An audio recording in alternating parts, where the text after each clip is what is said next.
ஓம் சாந்தி. அவ்யக்த முரளி 5/3/1970. அவ்யக்த பாப்தாதா, மதுபன். சிவ ஜெயந்தி. ஜலம் ஊற்றுவது எனில் உறுதிமொழி எடுப்பது.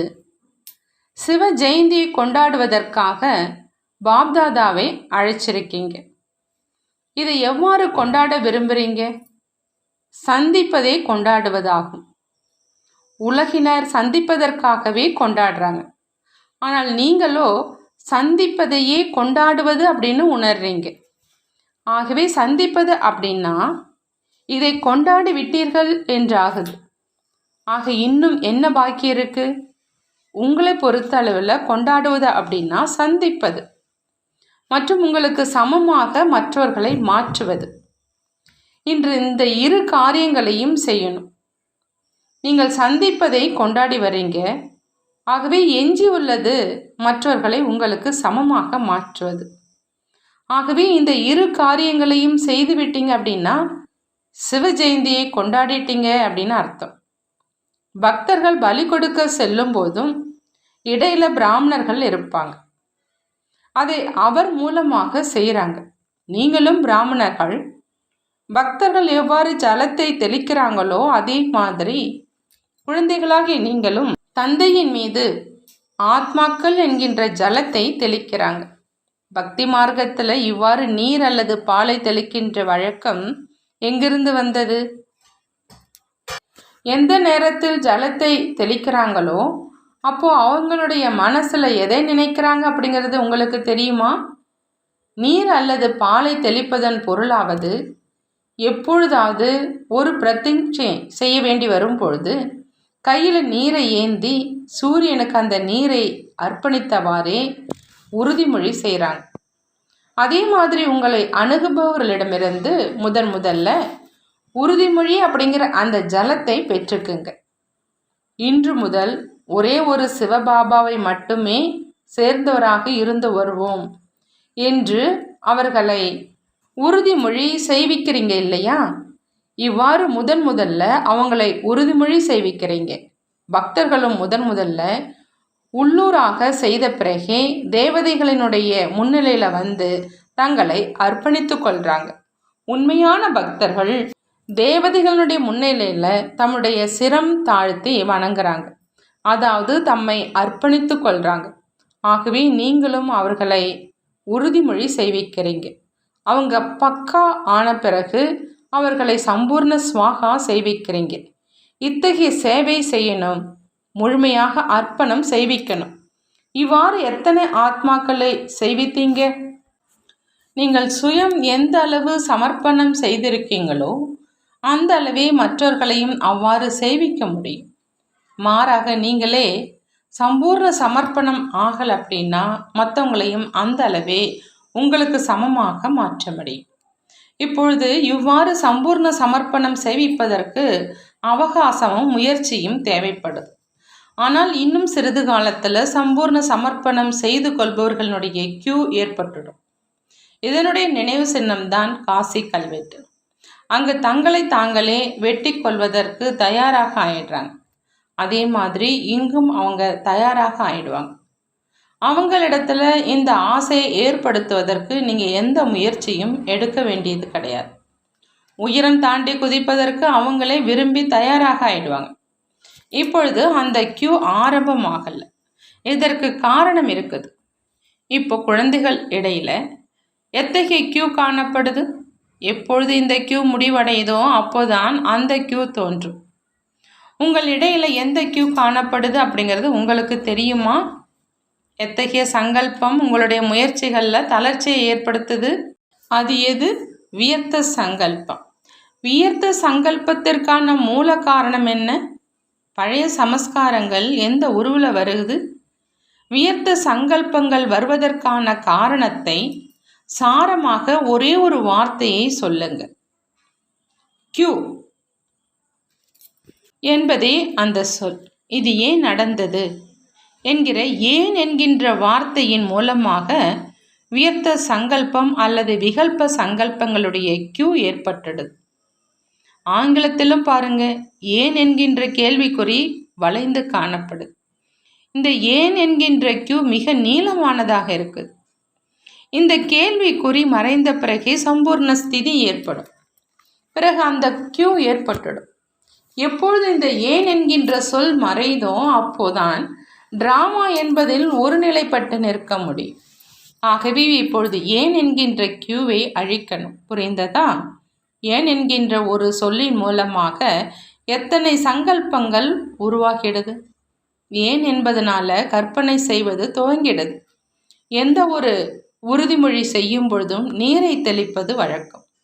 அதே மாதிரி குழந்தைகள் இந்த ஏன் என்கின்ற கேள்வியை ஒருபொழுதும் எழுப்புவது இல்லை அப்படிங்கிற உறுதிமொழியை செய்விப்பதற்காகவே தந்தையும் வந்திருக்கின்றார்.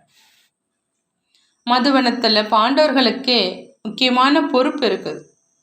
ஆகவே இந்த குழு சக்தியுடன் இருக்க வேண்டும்.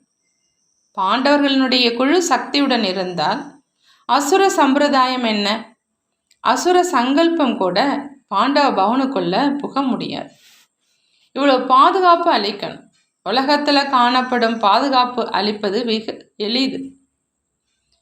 எப்படி இங்குள்ள கதவுக்கு காவல் காப்பது, அதாவது பாரா கொடுக்குறீங்களோ அதே மாதிரி மாயையினுடைய கதவுக்கும் பாரா கொடுக்கணும். அசுர சமஸ்காரம் மற்றும் அசுர சங்கல்பங்களுக்கும் நீங்கள் பாரா கொடுக்குறீங்களா? உங்களுக்குள்ள இத்தகைய பாரா கொடுத்தால்தான் இந்த பாண்டவ பவனில் இந்த வலிமையை கொண்டு வர முடியும். இத்தகைய பாரா கொடுக்குறீங்களா? பாண்டவ சேனையாக்கிய நாம் பாண்டவ பவனுக்கு இத்தகைய பாதுகாப்பை தரணும் அப்படிங்கிற அந்த தைரியத்தோடு யார் யார் இருக்கிறாங்க? இவ்வாறு பாண்டவ பவனுக்கு பாதுகாப்பு அளித்தீங்க அப்படின்னா இந்த பாண்டவ பவன் ஒரு மாய மந்திர இல்லமாக ஆயிடும். எத்தகைய ஆத்மா உள்ளே வந்தாலும் உள்ளே வரும்பொழுதே அசுர சங்கல்பங்கள் மற்றும் வியர்த்த சங்கல்பங்களில் இருந்து முக்தி அடைஞ்சிருவாங்க. இத்தகைய நிர்விகல்ப நிலையை ஏற்படுத்த வல்ல மாய மந்திரம் பொருந்திய இல்லமாக ஆயிடும் இது. இத்தகைய சேவை செய்யும் போதுதான் பிரத்யட்சம் ஏற்படும். மற்றவர்கள் கூறுவதை கேட்டவுடனே அனைவரும் இங்கு ஓடி வருவது ஆரம்பமாயிடும். துக்கமும் அசாந்தியும் அதிகரித்து விடுவதனால சுகம் அமைதியை அடைய வேண்டிய தாகத்துடன் பல ஆத்மாக்கள் தவிக்கும் காலமும் வெகு விரைவில் வரப்போகுது. அதே மாதிரி தாகத்துடன் தவிக்கும் ஆத்மாக்கள் பாண்டவ பவனுக்குள்ள வந்தவுடனேயே ஒரு வினாடியில் அமைதி சுகத்தை அனுபவம் செய்வாங்க. அப்பொழுதுதான் பாண்டவ பவனுடைய பிரபாவம் நாலாபுறங்களிலும் பரவும். நீங்கள் ஒவ்வொருவரும் சைத்தன்ய மூர்த்தி போல தரிசன மூர்த்தியாக ஆயிடுவீங்க. ஒவ்வொரு ரத்தனத்தையும் தரிசனம் செய்வதற்காக தாகத்துடன் உள்ள ஆத்மாக்கள் வெகு தொலைவிலிருந்து வருவாங்க. ஆனால் நீங்கள் எப்போ மேற்கூறியவாறு காவல் காப்பீங்களோ அப்போதான் இது நடைமுறை பெறும். இப்பொழுது உங்களிடத்தில் குழுவினுடைய சக்தி இருக்குது, அன்பினுடைய சக்தி இருக்குது, சகயோகத்தினுடைய சக்தியும் இருக்குது. ஆனால் இப்பொழுது இன்னும் ஒரு சக்தியும் தேவைப்படுது. அது இல்லாததனால்தான் மாயை பிரவேசம் ஆயிடுது. அது சகிப்புத்தன்மை அப்படிங்கிற சக்தி. சகிப்புத்தன்மை அப்படிங்கிற சக்தி இருந்தால் மாயை ஒருபொழுதும் உங்களுடன் போர் தொடுக்க முடியாது. ஆக இந்த 4 சக்திகளும் தேவை. இன்று பாப்தாதாவினுடைய ஜெயந்தியோடு குழந்தைகளுடைய ஜெயந்தியும் கூட. ஆகவே இந்த ஜெயந்தி என்று இந்த 4 சக்திகளையும் உங்களிடத்தில் தாரணை செஞ்சால் பாண்டவ பவன் இந்த முழு உலகிலேயே பார்ப்பதற்கும் அனுபவம் செய்வதற்கும் உரிய விசேஷமான ஸ்தானமாக கருதப்படும்.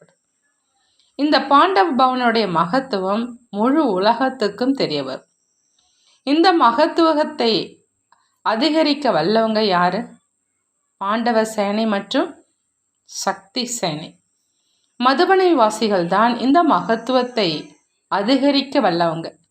ஒருபொழுதும் தம்முடைய வாக்குறுதியை கைவிடாதவங்க அப்படிங்கிறது பாண்டவர்களுடைய பிரசித்தி ஆகும். இதில் 1% குறைந்தாலும் எப்பொழுதாவது என்றே கூறப்படும். ஆகவே பாண்டவ சேனை இதற்கு முன் உதாரணமாக இருக்கணும். இதனால் உங்களை பார்த்து இவ்வாறு இருக்கணும் அப்படின்னு மற்றவர்களுக்கும் பிரேரணை ஏற்படும். யார் மதுவனத்துக்கு வந்தாலும் இது பலர் இருப்பினும் அனைவரும் ஒருவரே போல இருக்கிறாங்க. ஒரே ஒருவனுடைய நினைவில் ஆழ்ந்திருக்கிறாங்க, ஏக்கிற ஸ்திதியில் நிலைச்சிருக்கிறாங்க அப்படின்னு வியந்து சொல்லணும். இத்தகைய காட்சியை பார்க்கும்போதுதான் பிரத்யட்சத்தினுடைய அடையாளம் காட்சி அளிக்கும். உங்கள் அனைவருடைய பிரத்யட்சம்தான் பாபாவுடைய பிரத்யட்சத்தை அருகாமையில் கொண்டு வரும். ஆகவே இன்று முதல்ல பிரதிஞ்ஞையினுடைய ஜலத்தை தெளிக்கணும். பிறகு அன்பளிப்பும் வழங்கப்படும். வில்வ இலையிலும் 3 சிறிய இலைகள் காணப்படுகின்றன. ஆகவே இன்று 3 உறுதிமொழிகள் செய்யணும். சகிப்புத்தன்மை என்கின்ற சக்தியை நீங்கள் உங்களிடத்தில் தாரணை செய்யணும். ஏன் அப்படிங்கிறத அழிக்கணும். அசுர சமஸ்காரங்கள் உட்புகா வண்ணம் காவல் கொடுக்க வேண்டும். இந்த 3 உறுதிமொழிகளாகிய வில்வ இலையை தூவ வேண்டும். பக்தர்கள் மூட நம்பிக்கையோடு விளையாடுறாங்க. ஆனால் ஞானம் நிறைந்த விளையாட்டை விளையாடணும் அப்படிங்கிறத குழந்தைகள் தான் அறிவாங்க. இதனால் இக்காலத்து சிவராத்திரியினுடைய நினைவு சின்னமாக பக்தியில் ஒரு பழக்கம் ஆயிடுது.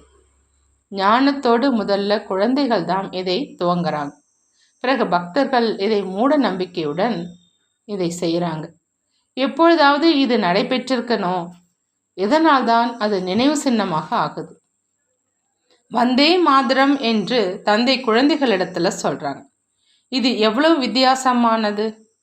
பிற்காலத்தில் பக்தர்கள் பலர் தந்தையை வணங்குறாங்க. ஆனால் இப்பொழுதோ சுயம் தந்தையே குழந்தைகளுக்கு வந்தே மாதரம் என்று வணக்கம் தெரிவிக்கிறாங்க. எவ்வளவு நஷா இருக்குது. இந்த குமாரிகளுடைய அடையாளம் என்ன? இவருடைய கண்கள், முகம், நடத்தை, சொல் ஆகியவற்றில் ஆரம்பம் முதல்ல மிகுந்த குஷி காணப்படும். அவர்களுடைய குஷியை பார்த்து மற்றவர்களுடைய துக்கம் மறைந்துடும். சுயம் பாப்தாதாவே வந்தே மாதரம் என்று வணங்கும் அத்தகைய மாதாக்களினுடைய அடையாளமாவது குஷி. அவர்களுடைய முகமே அநேக ஆத்மாக்களை புன்முருளிக்க செய்யும். அஞ்ஞானி ஆத்மாக்கள் அதிகாலையில் அத்தகைய முகத்தை பார்த்ததால் தான் பல நன்மைகள் ஏற்பட்டன என்பார்கள். ஆகவே முகத்தினுடைய பிரபாவம் ஏற்படுது. ஆகவே ஆத்மாக்களாகிய உங்களுடைய மலர்ந்த முகத்தை பார்த்தவுடன் மற்ற அனைவரும் சந்தோஷம் அடைவாங்க. இத்தகைய காலம் வரப்போகுது. நல்லது. நீங்கள் எந்த அளவு உங்களை சுய சோதனை செய்கிறீங்களோ அந்த அளவு மாற்றம் ஏற்படும். ஒவ்வொரு அடியிலும் சங்கல்பம், செயல், காலம், சமஸ்காரம் ஆக இந்த 4ஐயும் சோதனை செய்து வர வேண்டும். ஓம் சாந்தி. நன்றி பாபா. நன்றி.